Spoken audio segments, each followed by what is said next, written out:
Hi everyone, I'm Cress, and today we're going to be working on the first of my Beauty and the Beast inspired builds in the storybook Veil. If it's your first time here, welcome, and if not, welcome back to the channel. In today's speed build, we'll be using the new castle walls to create an enchanted build for Beast Castle in the EVERAFTER. I had the chance to visit Tokyo Disneyland last spring and absolutely fell in love with the Enchanted Tale of Beauty and the Beast ride, so this build is very loosely inspired by that. This is one of my largest builds yet, so it's a bit of a long video, but I hope you'll enjoy it.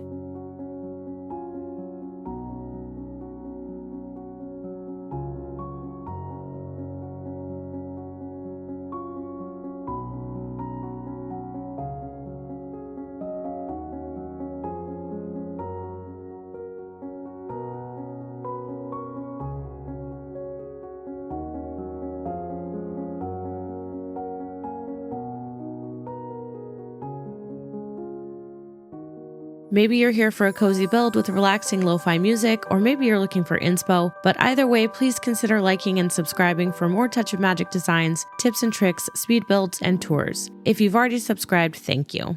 I started off with the pathing already laid out. I wanted to incorporate some elements of the animated and the live-action movies, so I used the snowy path as the base for this build.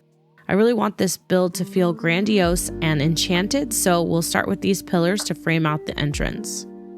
Next, to add some more wintry elements, I'll add the wintry pond on both sides. This premium shop item from a few weeks back is just perfect for adding water elements to build without compromising on the location. I hope that we get one of these, one for each season in the future.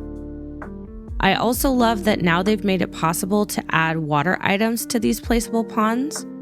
It's just a great little extra detail. I'm going to go ahead and remove the path from underneath since you can see the pathing through the pond.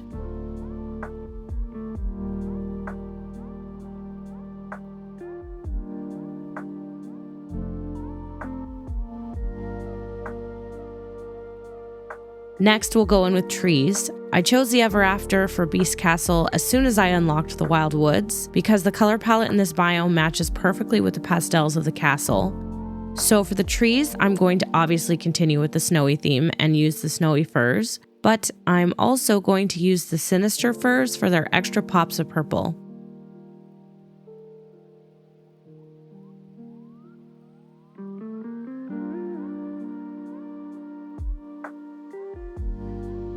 These fairy tale trees are also one of my favorite trees. They're such a nice touch, and for a bonus, they can go right onto pathing, which is fantastic.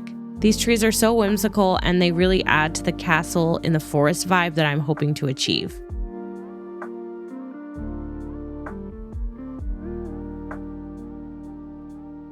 This rug I'm laying down right now for the Drawbridge, which I'll talk about a bit later. For the centerpiece, we're definitely going to use the Beauty and the Beast fountain. Other fountains in this game may be more grandiose. If I had the Regal Garden fountain from Scrooge, I might have been tempted to put that here instead, but I just really love the colors of this fountain. The cool gray, the gold, and pink really ties in well with the castle, and it looks so fantastic in this biome. Now, to add a bit of visual interest to our pathing. I went in with the stone slab road because the gray is such a nice complementary contrast to the snowy path. I want it to look interesting without looking too grand, especially since we're going to be adding fencing around the fountain. But if you want to use the gold and opal road to go for something a little more regal looking, feel free to swap it out. I'll be using this path to create a pretty pattern to go around the fountain. And as you can see, I had to go in and size it down because I didn't want the centerpiece to be too big. Now, as I mentioned, the red rose stone fences are going to go in next. Now, I don't know about you, but I feel like this was the one item that we just absolutely needed to create the perfect build for Beast Castle. I was so glad when we got this craftable item with Storybook Veil. I'll go ahead and put these on all four corners at an angle, and then I'll go in with my favorite Cinderella benches. The sparkle these give off is just perfect for the enchanted vibe that we want to create. Next, I'll add the enchanted rose items on both sides, again for just a little bit of extra magic. Now for the castle walls to enclose the courtyard. I'm going to go with the corners with the rounded turrets, as the roundness really just goes well with the overall design of the castle.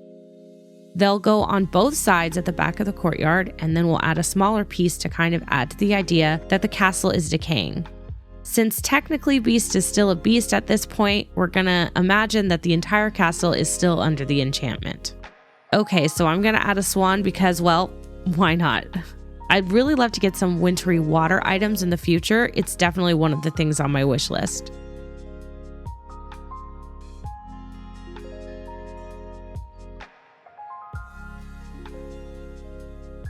I'm gonna go ahead and add a tree in here just in front of this pond, again, to really sell the forest atmosphere. Now, for now, I'm leaving the left side of this build completely blank, but I will probably add a whole bunch more of those fairy tale trees and firs off to the left side as I fill in this entire biome.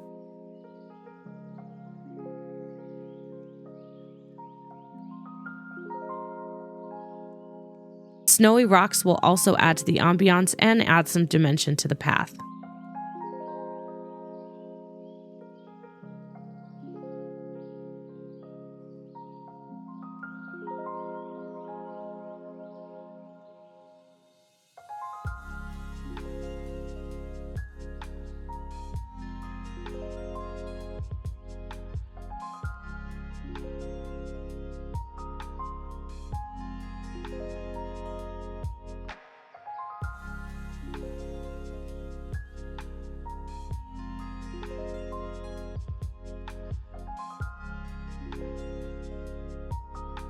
Now, to make this courtyard a little more splendid, we'll add some lighting and put down more of those pillars in a circular pattern to match the pathing. I use the oil lamps, but you could use the enchanted candelabra if you'd like instead. Now that the back is done, we'll use the round castle tower pieces to enclose the front, one on each side. I knew that I wanted to create a drawbridge and a moat for this build. Even though the animated movie actually has a bridge leading up to the castle, just like the ride in Tokyo, I really thought that these castle wall items would just look so great with the traditional medieval drawbridge. So I'm gonna just take some artistic liberties with this part of the build. I did say loosely inspired, right? This build is gonna have a few paths and courtyards using these wall pieces, so I'm gonna build these out now. On the right here, I'll be creating a path leading to the Informal rose garden.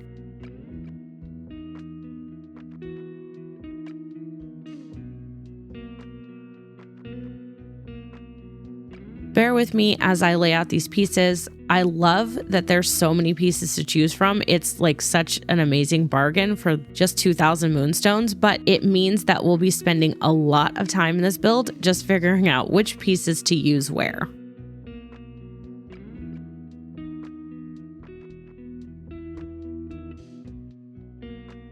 Just a little design tip, which I've said in other videos, but I feel like it's really important to note, especially with these castle walls. If you're going to reuse the same piece in several places, be sure to rotate them 180 degrees so that it doesn't look too uniform. This, of course, goes for foliage and all kinds of different furniture items, but it definitely becomes really obvious if you don't rotate it with these walls.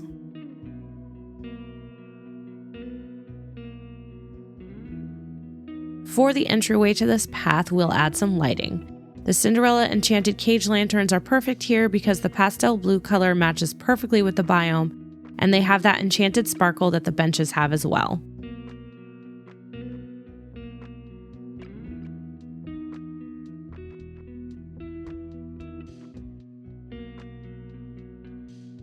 Now for some topiary pieces. The Alice in Wonderland topiary pieces are such a perfect fit for a French-inspired castle build, and like the castle walls, they're so versatile because they come in different sizes.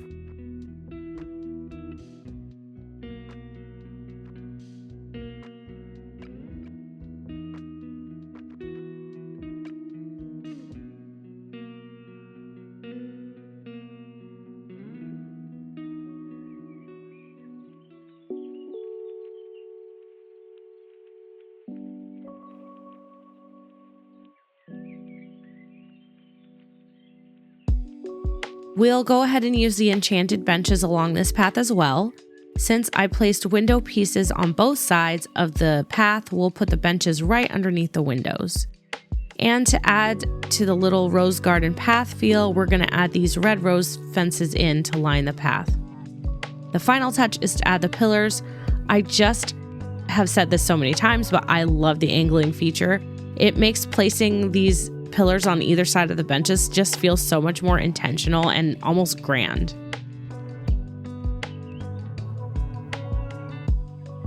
I want to put the enchanted rose item along on this path too, like at the front of the path, but I forgot it's not like the tangled flower and it's actually 4 squares, which is very disappointing. So even though the display pillar won't work for this, I'm going to leave it there and then place the low bubble above it so that it will kind of look like it's resting on the display pillar. Also, I can't remember where I heard this. I think it was someone in my Discord or maybe on one of my live stream chats, but they told me that the flower paths can go inside the bubbles, and now I'm obsessed. It looks so pretty.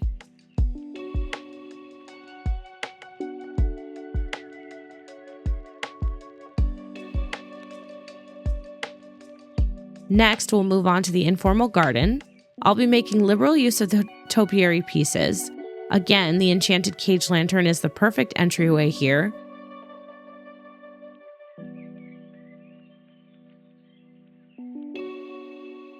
While you could totally use stone pathing, it would work just fine. I'm opting for the loose gravel path here to make it feel more like a garden.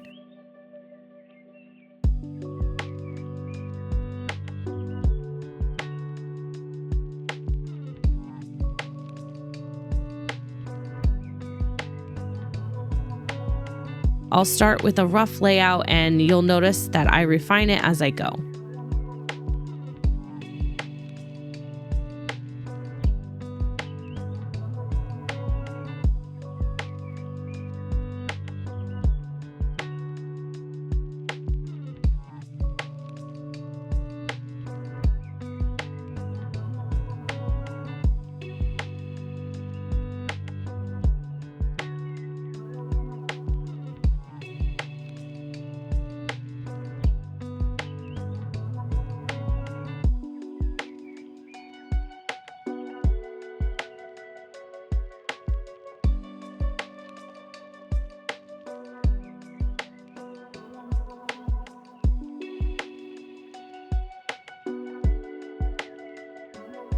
We'll put the corner topiary pieces down first, and then start adding the other pieces to create a semi-elaborate design.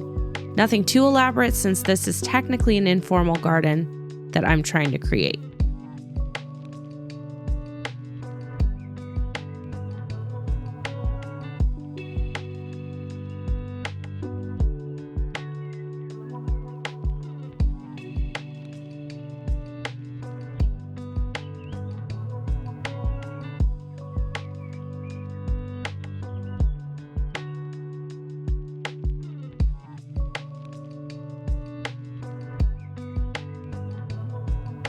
I struggle a bit with which pieces to use to create the exact design I want, so bear with me as I just kind of move things around and make some adjustments.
To tie in winter elements to this part of the build, I'll add in these frozen willows. They're the perfect frosty touch, and they're such a pretty color to emphasize the cool gray of the castle walls and offset some of the pink and purple pastels.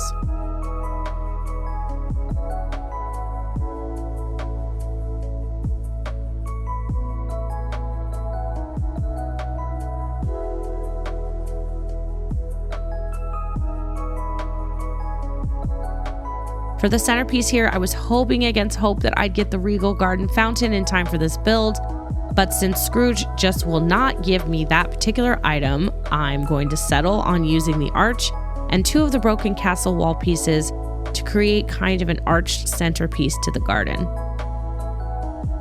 And since I still want to include a fountain, the Hercules fountain actually fits perfectly right underneath the arch. And since it's a rose garden, we'll add some more of those red rose stone fences on all 4 sides.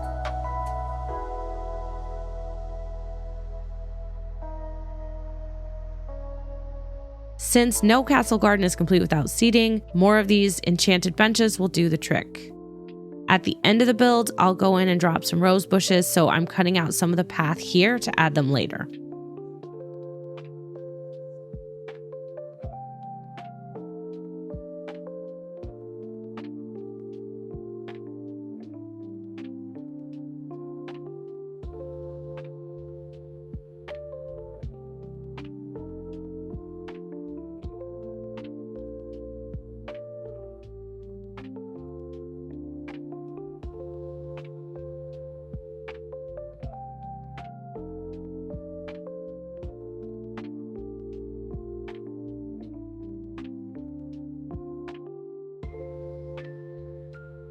The last little bit for this area is to create a path from the garden to the castle's main path, so I'll be using snowy rock clusters for the path.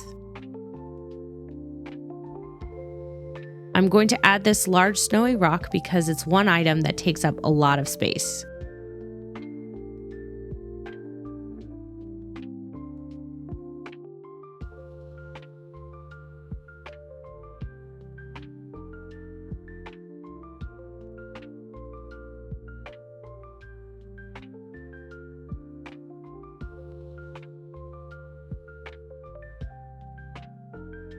That's actually another design tip that I've mentioned before, but is worth mentioning again. The more large items that you can add to your builds to take up space and make the whole thing feel filled in, the better. Your item count will thank you, especially for our Switch players. And honestly, in the long run, it just means less items in your valley, which is a good thing.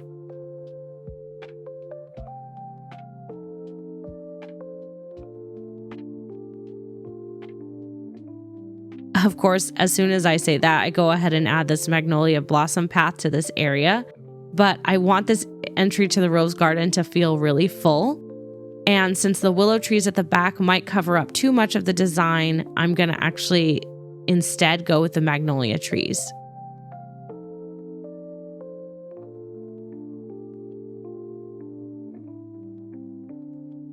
I'm going to rotate them to create a sort of arch so that they'll go across the path and make it look as if they dropped the petals onto the gravel.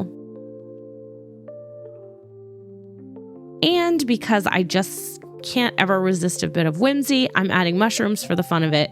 We'll call them enchanted mushrooms for this build. Rather than fill in this entire courtyard with pathing, we're going to take advantage of the pretty blue hue of the grass and leave it unpaved, using just the snowy rock clusters to create the suggestion of a path.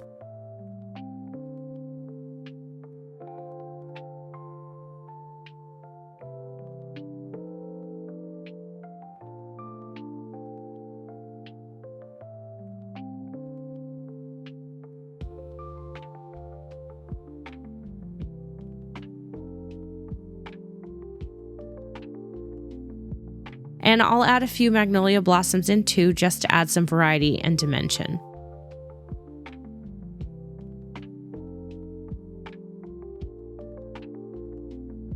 Okay, on to the left side of the build. This is going to be a cozy little library nook for Belle.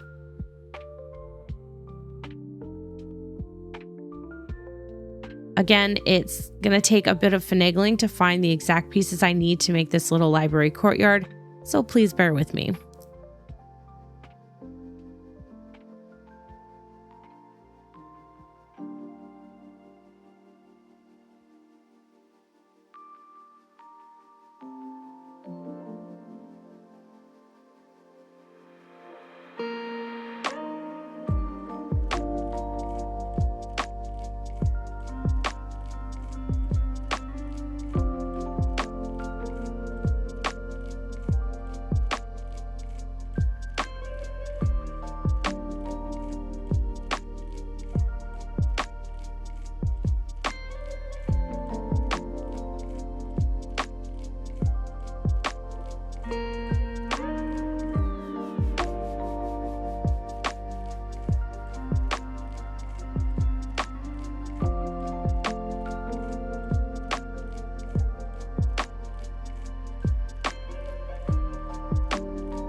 I had someone mention on my post for this on Reddit that they didn't realize the bookcases could go outside, so I thought it worth mentioning that the only ones that don't go outside are ironically the blue Beauty and the Beast ones, which I really wanted to use for this build, and the Sword and the Stone ones. So while I went with the light and airy cream color of the Cinderella bookshelves, the frozen ones would look great here too if you wanted to create more of a darker library look.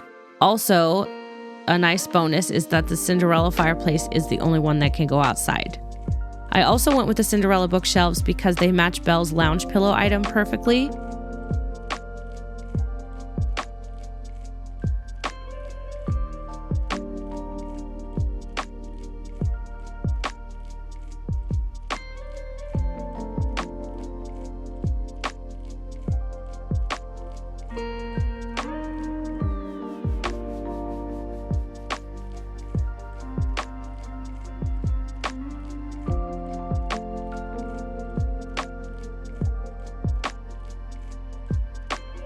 Since this is a library courtyard, I'm obviously adding tons of books.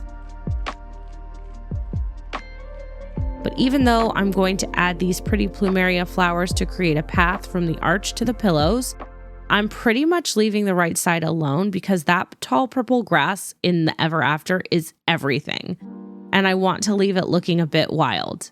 But we will add a frozen willow to really enclose it and make it feel cozy.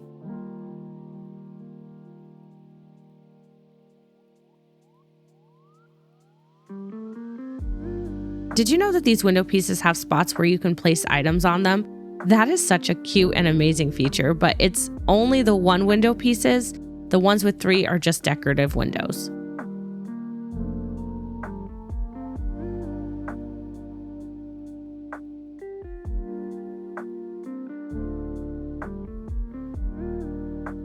On to the drawbridge and moat. I love the different sizes you get with the atrium candles and the melted candles. So I'm using both of them to line both sides of the bridge.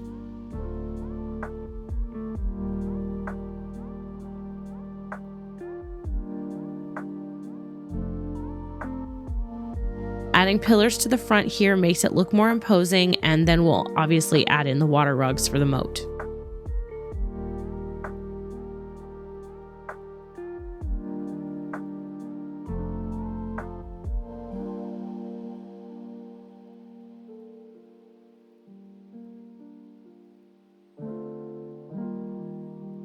Adding a variety of trees and foliage will help the rugs to blend in with the grass.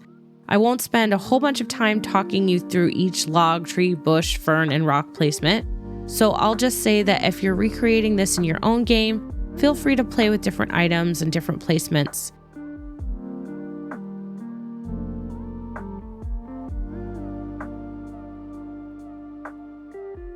I stuck to the EVERAFTER and Forgotten Lands trees and foliage, with a few pops of green using the Forest of Valor ferns. I also tied in the snowy element here at the front of the build by adding snowy rocks and snowy rock clusters. But again, feel free to experiment.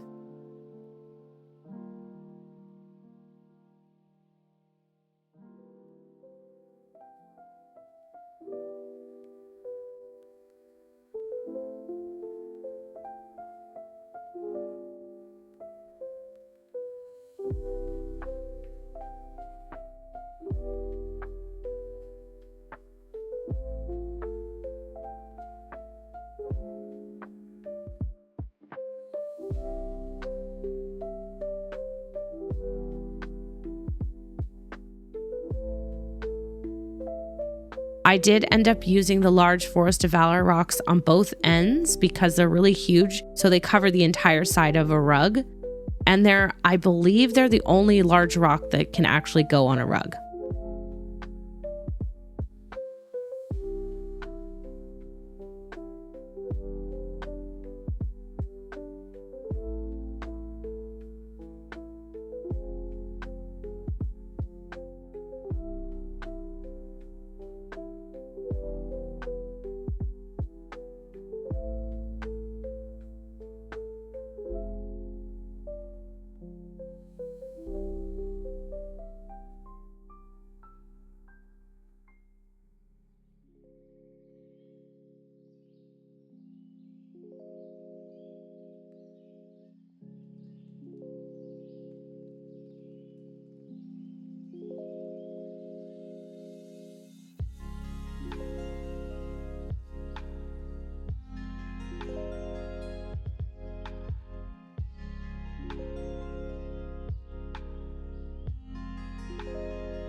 The last touch for the water is to add the enchanted roses. They're pretty glow, and the falling petal animation just adds to the magic and makes the moat feel enchanted.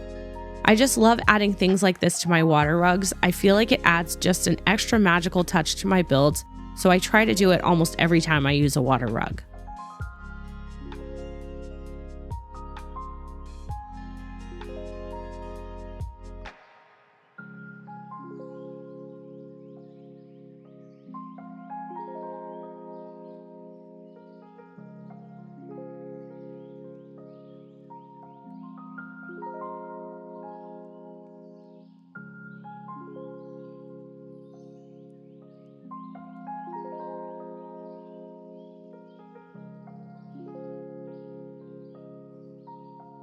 For the very last detail to complete this build, we're going to line the path and circle the fountain centerpiece with plumeria petals. While the magnolia petals are also an option here, I like the way the plumeria ones blend with the snowy path and kind of look like white rose petals on the snowy ground. So I find it to be a better fit, but if you want to use the magnolia petals, by all means, you absolutely can. I think it'll look gorgeous with the color of the grass and the pink of the castle roof, so it'll be a perfect fit. I don't want to go overboard on these because, well, first of all, the item limit, and also I want it to look scattered. So I'm rotating each little piece to prevent uniformity and spacing them out so that it doesn't look like they're all clustered together and there aren't too many.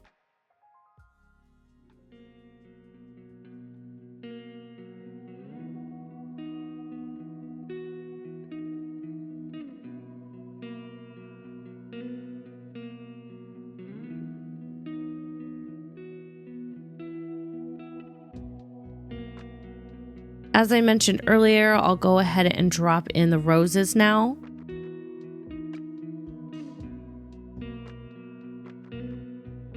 I'm using the white and lavender ones in the rose garden and the pink ones for the centerpiece, seeing as they match the walls so well.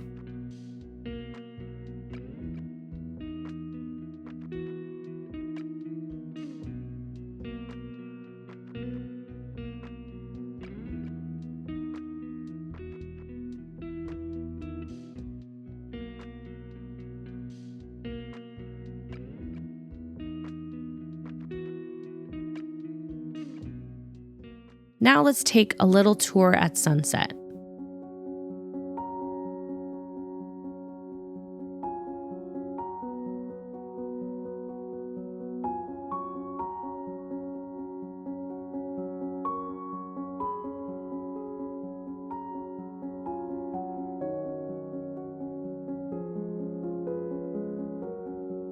Okay, I'm usually quiet during these tours so that you can enjoy the tour with just the music. But seriously, how cute is Belle just running to her little library? And I decided to keep her dialogue here too because it's just too perfect.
If you're still here, I want to take this opportunity to thank all of my subscribers. Your views and likes and comments mean so much, and each interaction is helping to make my small channel grow.